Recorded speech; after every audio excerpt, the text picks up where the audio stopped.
12월 2일 화요일 회개 특세 창세기 38장 15절에서 30절 가족의 회개라는 제목을 가지고 말씀을 살펴보도록 하겠습니다. 좀 민망한 부분이지요.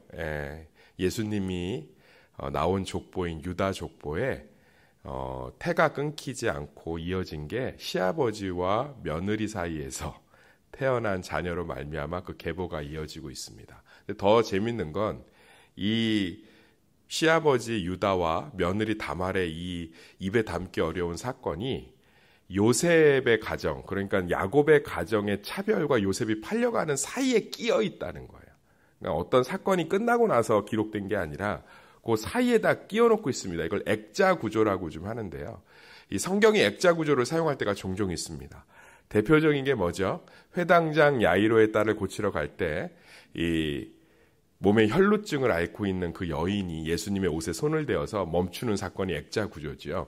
이 액자 구조는 성경에서 아주 강력하게 무언가를 묵상해 보기를 원할 때 이런 액자 구조를 씁니다. 그러니까 뭐 이런 거하고 비슷해요. 어떤 얘기를 하다가 갑자기 얘기를 딱 끊고 집중하라고 하는 것과 비슷한 거예요. 그러니까 우리가 설교를 막 듣다가 졸릴 때 그러잖아. 정신 차려! 뭐 이렇게 하는 거하고 비슷한 거예요. 그러니까 오늘 지금 이 하나님이 이 유다와 다말의 사건을 통해서 또 그 사건이 어떤 사건 한복판에 있다고 그랬죠? 이 야곱의 집안의 그 차별과 자기 동생을 죽이려고 하고 얼마나 차별이 심했으면 동생을 죽이려고 하겠어요. 그러니까 이거는 그리고 그들 안에 이거는 뭐 요셉은 색동옷을 지어 입혔더라.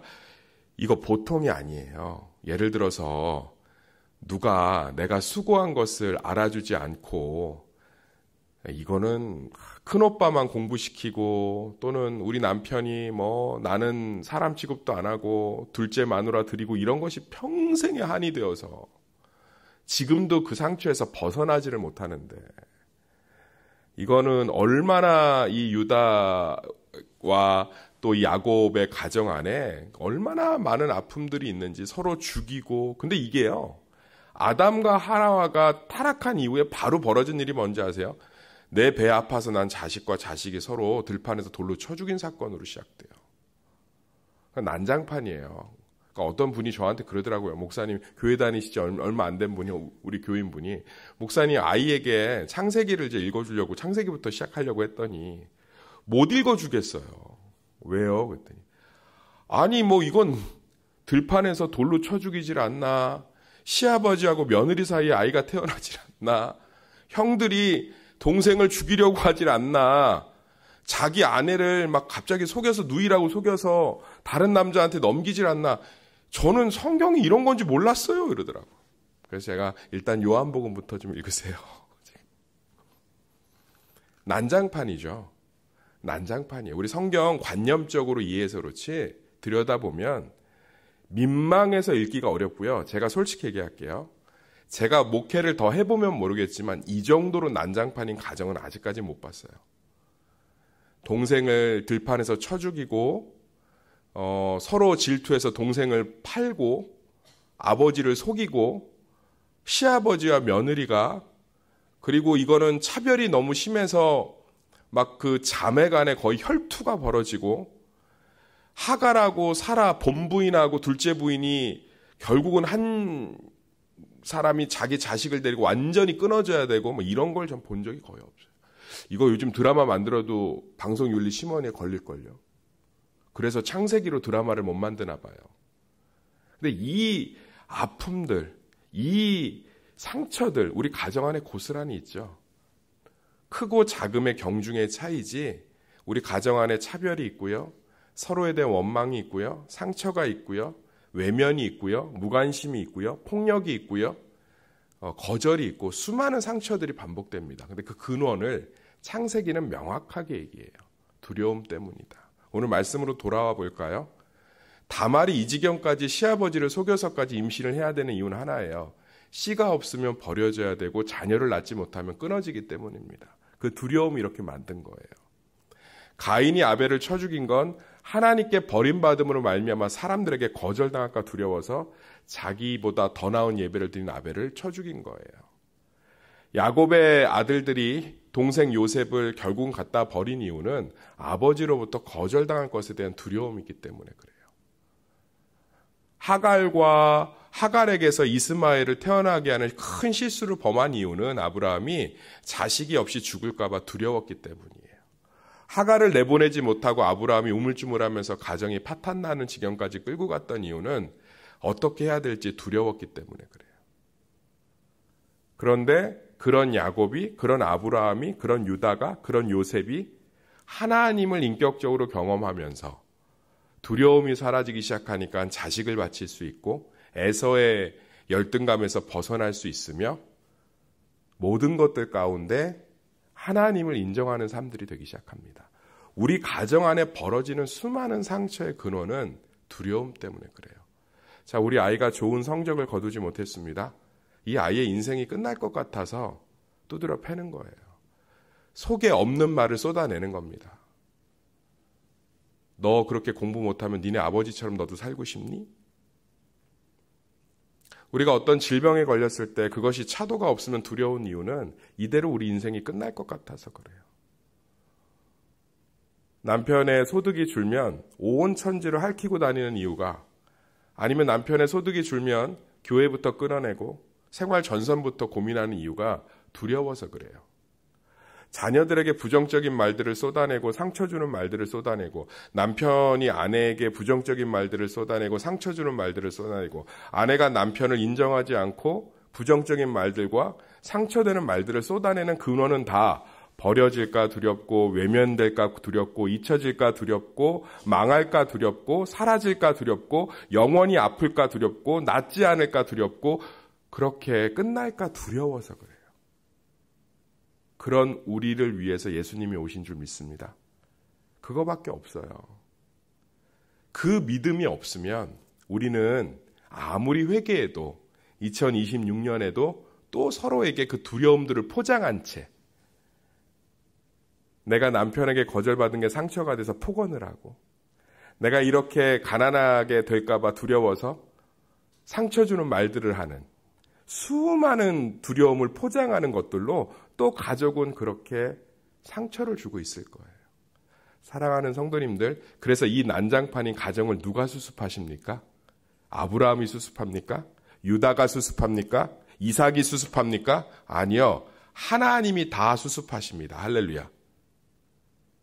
부부싸움에 관여하시고, 형제들 사이에 열등감에 관여하시고, 시기질투에 관여하시고, 재산 문제에 관여하시고, 음란에 관여하시면서 이 무너질 수밖에 없는 한 가정을 온전히 하나님이 세우셔서 예수 그리스도의 계보를 이어가십니다. 그렇게 우리 가정을 하나님께서는 책임지고 계십니다. 우리가 아무리 우리 자식의 미래를 염려해도, 우리가 아무리 우리의 먹고 사는 문제를 염려해도, 아무리 우리가 미래의 노후를 염려해도, 우리가 아무리 우리 질병을 염려해도 하나님만큼은 아니라는 믿음을 회복하시기를 간절히 소망합니다.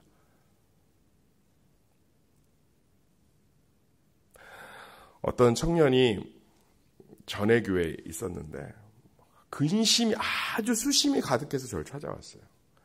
왜 그러냐고 그랬더니 이 얘기가 참 재밌어요. 저희 교회 그 청년부에 한 6개월 정도 다니다가 소리 소문 없이 사라진 지체가 있는데 그 지체를 맡았던 새가족 팀장이에요.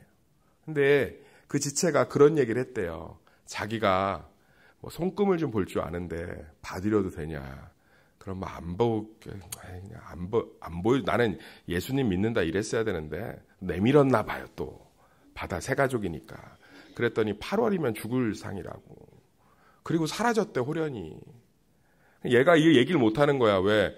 자기가 손금을 봐달라고 했으니까 얘기도 못하는데 처음엔 뭐예요? 나 뭐 예수 믿으니까 생명은 하나님께 있는데 근데 자꾸 뭐가 쌓여오는 거예요? 이제 4월 되고 5월 되고 6월 되니까 이제 자기 인생 몇 달 남은 거예요? 2달 남은 거지. 그러니까 이제 7월 중순 되니까 죽겠는 거야 애가. 그래서 저를 찾아왔어요. 그래서 제가 목사님 분명히 무슨 얘기 해줄 줄 아는데 목사님 분명히 뭐 우리 인생의 운명은 거기에 있지 않고 근데 자기는 지금 너무 불안하대. 8월을 어떻게 맞이해야 될지 솔직히 모르겠대. 뻔할 얘기할 것 같으면 자기도 다 아니까 얘기하지 말래.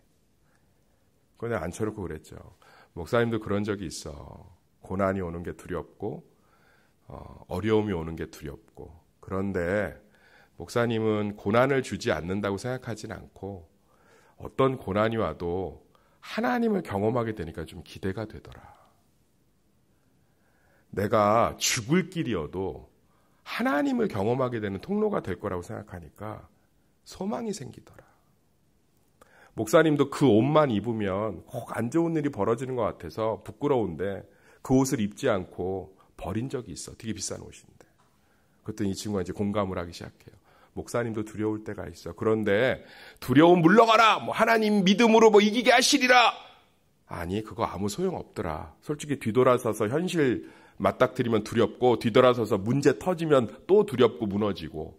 그런데 어느 날부터 자유하게 되더라. 내 모든 고난을 하나님이 주관하시고 그 한복판에서도 하나님의 위로를 경험할 수 있고 그 모든 끝자락을 쥐고 계시며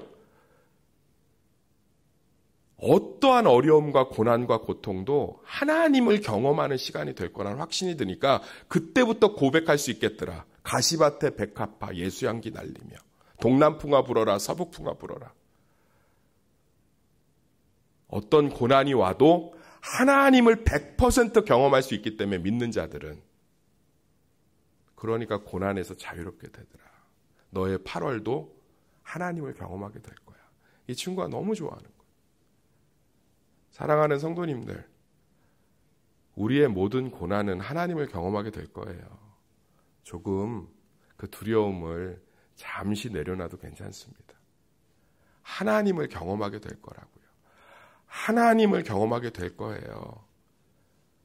제발 과거에 고통스러웠던 기억, 주변에서 보았던 안 좋은 모습들, 그걸로 절망하고 낙심하며 두려워서 여기저기 핥히고 스스로를 핥히지 마세요. 제발 이 사람 저 사람한테 사기당하지 마세요. 끌려다니지 마세요. 우리가 두려워하는 모든 순간을 하나님이 어떻게 하셨습니까? 여호와 이레 준비하시고 다 만나주지 않았습니까? 우리는 또 그렇게 모든 고난 가운데 하나님을 만나게 될 줄 믿습니다. 이제 고난이 올까 봐 두려워서 덜덜덜덜덜 떨면서 여기저기 가족에게 상처 주지 말고요. 어떤 고난이든 우리는 하나님을 경험하게 될 거고요. 하나님을 경험하면 경험치가 쌓이면 쌓일수록 우리는 생각보다 모든 고난으로부터 자유하게 될 거예요.